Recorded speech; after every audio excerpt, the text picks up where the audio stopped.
We bought our property back in November of last year. The goal of building this container home has been brewing for over 10 years, and finally last year the ball started rolling. We sold our house, we lived in a camper for 4 months while we were looking for property, and finally God plopped this property right in our lap.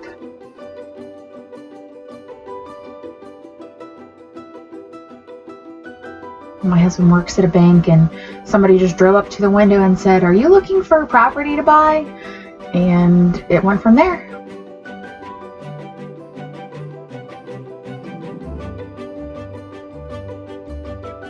We bought this property for a great price. It already had a trailer on it, so it had all the utilities run to it, which that was our goal. We knew that running electric, water, and sewage to a new property can be very expensive.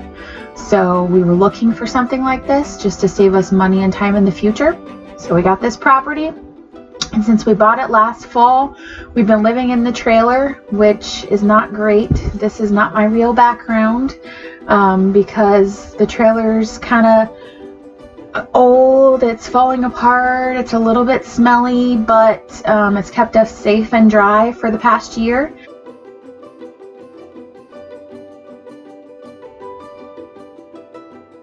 After knowing what we wanted to do, then I had to go on our county's website to figure out what we had to do. We live in Ohio, and we do live in a county that requires zoning and building permits. If we could have chosen where this property would have been, we would have picked another county that had no zoning and no building. That way we could just do our thing. But the laws are there to keep you safe, and we are new at this, so it's probably a good idea that we have to have all of this passed by a building inspector just for our own safety. But here we are. We're in a county that requires building permits, so I just started on their website. I started looking for new building processes and what does it take. And I found lots of instructions for permitting and fees. Some of it's kind of technical. I don't have any experience in this, so if I didn't understand something, I would just Google it.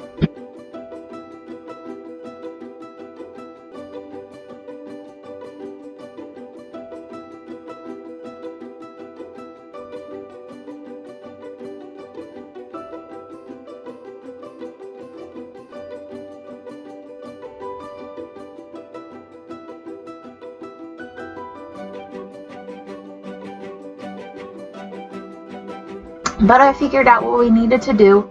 There was kind of a checklist of do this first, then do that, and we just started printing off everything and filling everything out.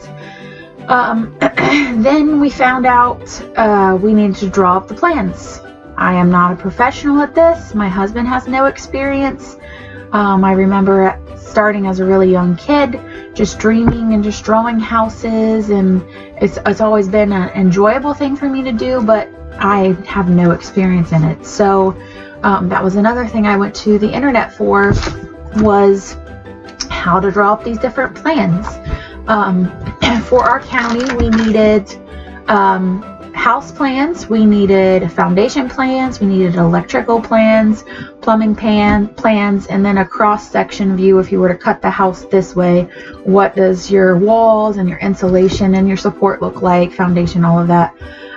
So I did find that we needed all those things on the website. And I just started Googling, what does this plan look like? What does this plan look like? And I just slowly started drawing this by hand.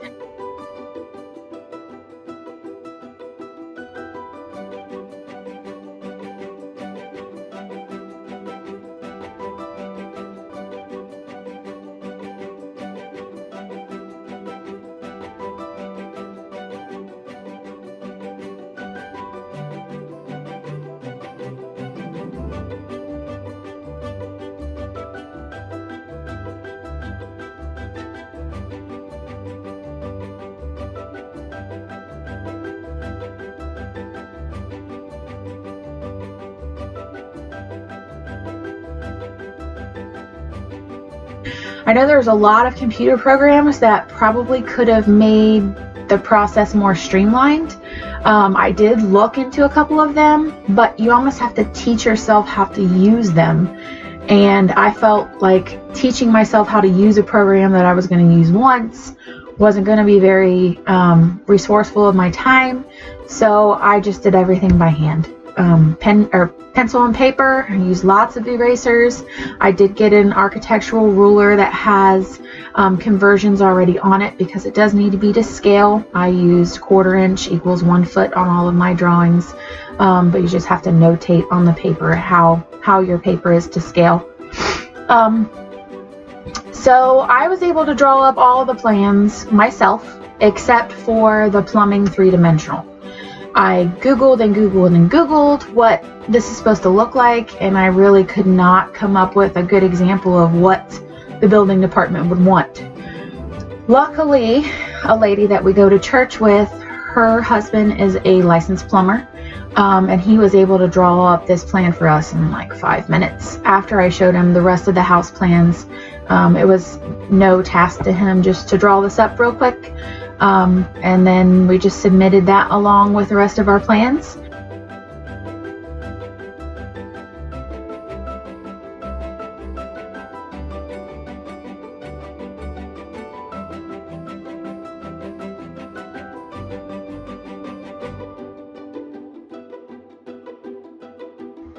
So as far as the permitting process, there was a step-by-step, and this is probably different per the state that you live in or even per the county. But the first step in our permitting process was to get our zoning permit.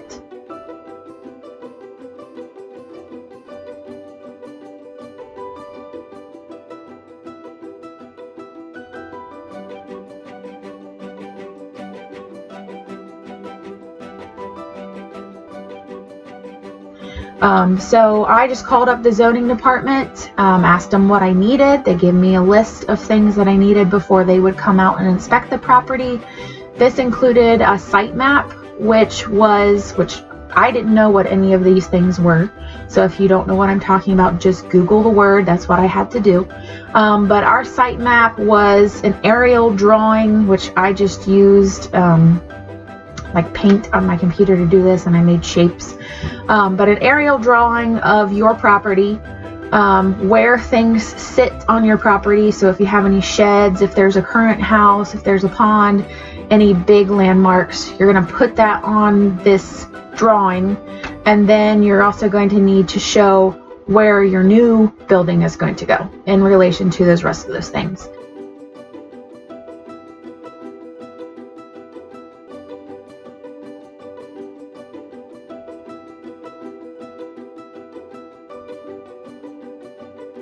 And when the zoning inspector comes out, then he'll actually write dimensions. Oh, this is so far from the road. This is so far from your back property line.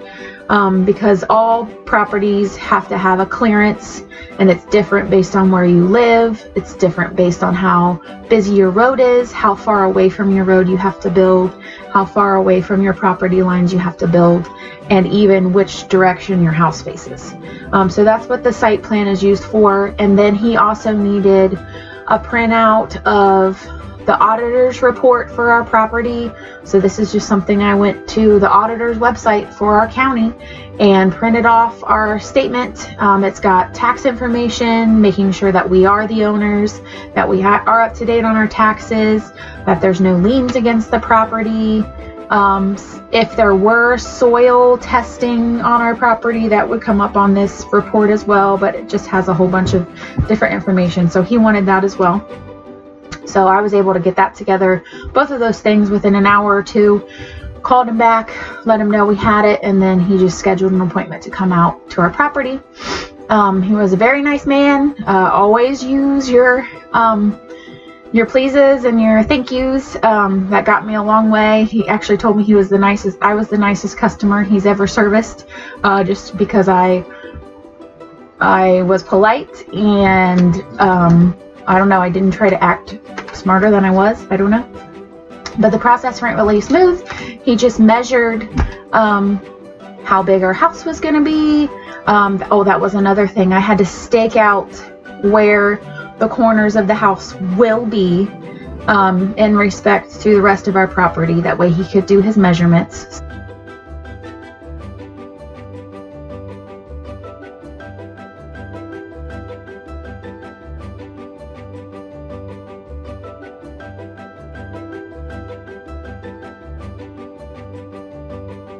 So he did measure the outline of the house to make sure it was the way I said it was. And then he measured from each side to the edge of our property. We did have to find actual markers for each corner of our property to show exactly where the property line was. In most of the corners, it was this piece of metal rebar that was driven into the ground, and it had a yellow plastic cap. But the zoning inspector needs some type of proof that yes, that is actually where the property line is, or you have to have had a recent survey, which luckily we could find enough of the corner markers that we didn't have to pay for a survey because everything was still intact to prove where the property lines were. But that is a possibility. If you don't have that, or if a survey has never been done on your property, you will have to pay for a property so that they can prove where your property lines are. So we had to measure from the front of the house, the back of the house, the sides. Then he asked me how tall that the structure was going to be. And after he had all that information, he was able to just write up a report, and we paid a zoning fee based on the square footage that our finished house was going to be. So we paid per foot. I don't know if that's the same in every county and every state, but that's the way our zoning process went. And then after we had our zoning permit, then the next step on my checklist of things from the county's website was we needed to get our septic inspected. And this was a very scary thought for us because we didn't know who installed the septic system. We knew that it was at least 30 years old. The previous owners did not take very good care of this property. So my husband was even hesitant to move forward with the building process just because he was afraid that the septic inspector would say, this isn't good enough, you're going to have to install a mound system, which if you know anything about mound systems, they're $30,000, $40,000 or more, which was basically our whole budget for building a house.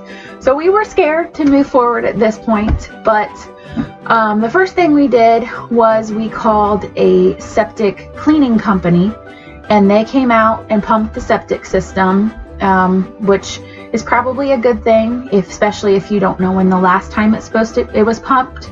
It's supposed to be pumped between 5 and 10 years, depending on how big the tank is and how much use it gets, how well that the owners take care of it, adding the additives like Rid-X to make sure that all the solid waste is decomposed. But the company came out, and the guy was real nice. He pumped it out for us, and then he actually showed me where all of our leach lines were, because that was the second step for having our septic inspected, is that I had to mark where all of our leach lines were with flags.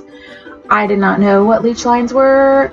I had a vague idea that that's where all the septic leaked into the yard, but I didn't know how to find them, how big they were. So he walked the whole leach lines with me and helped me put markers in the ground just to prepare for the inspector to come out. And he also recommended that we get new caps for our septic system, which we ended up having to do. Our septic tank had the caps that were currently on it, which you use to get access to the tank to pump it out or check it, were concreted in place. So there was one night my husband was out there till, 10:30 or later in the rain with a crowbar and a sledgehammer, just busting apart this foot by foot concrete lid just so we could get into the septic tank. And then once, of course, he busted apart, there was no way that we were going to get it back in place. So we just, the septic company just recommended that we purchase some plastic caps that are more, they're just usually what people use, and they're easily accessible, where you just unscrew the lid and you can lift it off to look inside. so that once the septic inspector did come, he could easily look down into the tank and there would be no problems with access. So we did have to purchase, we paid for the septic tank to be pumped out, which was like $300.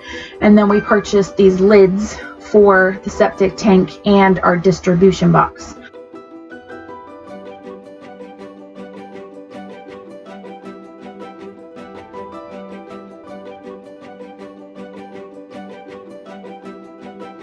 So if you have a septic tank, there's the tank itself, and then it goes to a little plastic box that's a little bit off of it in the yard, that if you open it up, it just looks like a square hole in the ground with some pipes coming in and out, and it just directs the sewage into different leach lines. So we had one line in and 2 lines out, so we had to get a lid for that too because we didn't have one.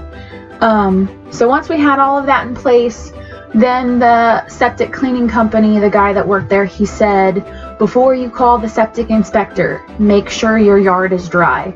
This was back in the spring. We get a lot of rain in the spring. So he said I would wait till the beginning of summer.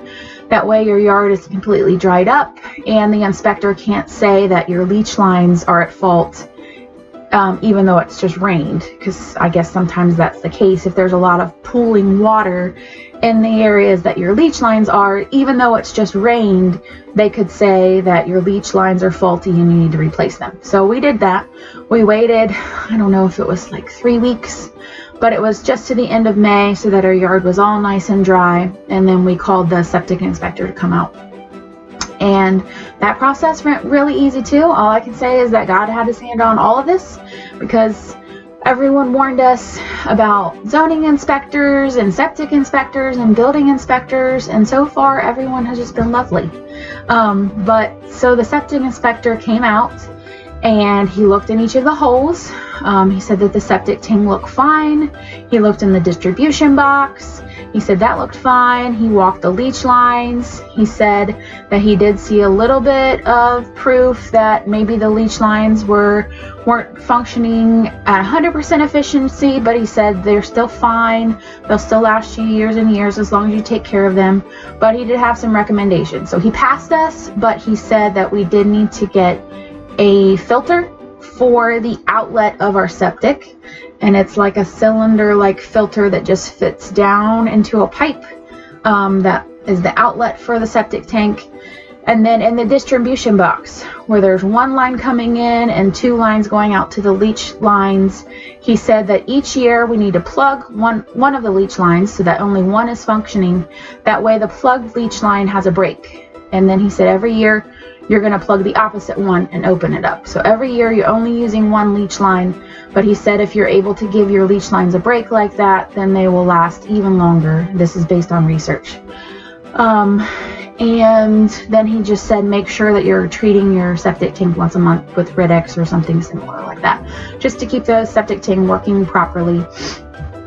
So that was great. We passed the septic inspection, no problems. Then I had to go down the checklist even further. It did recommend that I contact the environmental department for our county. I did that. They said that they did not need to be involved unless we were disturbing more than 1 acre of topsoil, which we're not. So they said they didn't need to be involved with our build. And then the last department I needed to contact was, the planning committee. I contacted them and they said, well, you live outside of the city limits and you don't live in a subdivision, so we don't need to be involved either. So that was just an easy check mark. So once I had all of the steps on my checklist completed, we just went and applied for our building permit and our plumbing permit last week. I had to take proof of all of those committees' reports with me. And as well as payment, of course, everything requires payment, and a set of plans with me. I did take a second set of plans for the plumbing with me to the plumbing department. So with the building department, we just walked in, let them know what we were doing. They took all of our paperwork, they took the payments, they took the plans, and said if we have any problems, we'll call you, otherwise good luck, which was awesome. And then we went to the plumbing department in our county And we live in a county where you can apply to do the plumbing yourself, which is great. We didn't have to have a licensed plumber do the work. We just had to sign a form saying that we are responsible for the work, and if there's any fault in the future when we don't own the property, that it could come back on us, which I mean, that's reasonable. And then we had to pay per fixture. So we had to, on this sheet, we had to count up how many toilets, how many sinks, and washers, dishwashers, all of that, and make a tally. And then our payment was based on how many fixtures we had total in the home. So we just finished all of that paperwork process last week. That was the part that we were very scared about, was just submitting all the paperwork. I know that there'll be lots of hurdles in the future because we're building a shipping container home, and this is new. This isn't a process that everybody does every day. It's not a typical home. So I know that I'm going to get a call from the building inspector saying he needs something else or needs something different. I don't know what that's going to be, but I'm already expecting that, just so I'm not heartbroken when it does happen. But we've got all the paperwork stuff done. So yeah, that's where we're at right now. We are up to the point where we could dig. The hiccups right now are that it's November, and it's getting cold, and we need to dig and pour concrete before it gets consistently freezing. We started this process back in March, and I got pregnant, and I got very sick, and I couldn't finish the plans because I was so sick every day, all day long. I am 7 months pregnant now, and thankfully through the majority of the sickness, so I was able to get back on drawing the plans and making phone calls and going to appointments and everything. So we're caught up to where we need to be. We're just wishing that it was earlier in the season, but we're just trusting God that He's going to help us with all the hurdles from here on out. So if you have any questions about our process getting up to this point, preparing to build, just let me know. Once our building plans are approved by the building inspector, I will post a link so that if you're interested in purchasing them for your own home, you can do that as well. But otherwise, join us next time on our next step when we start pouring the foundation.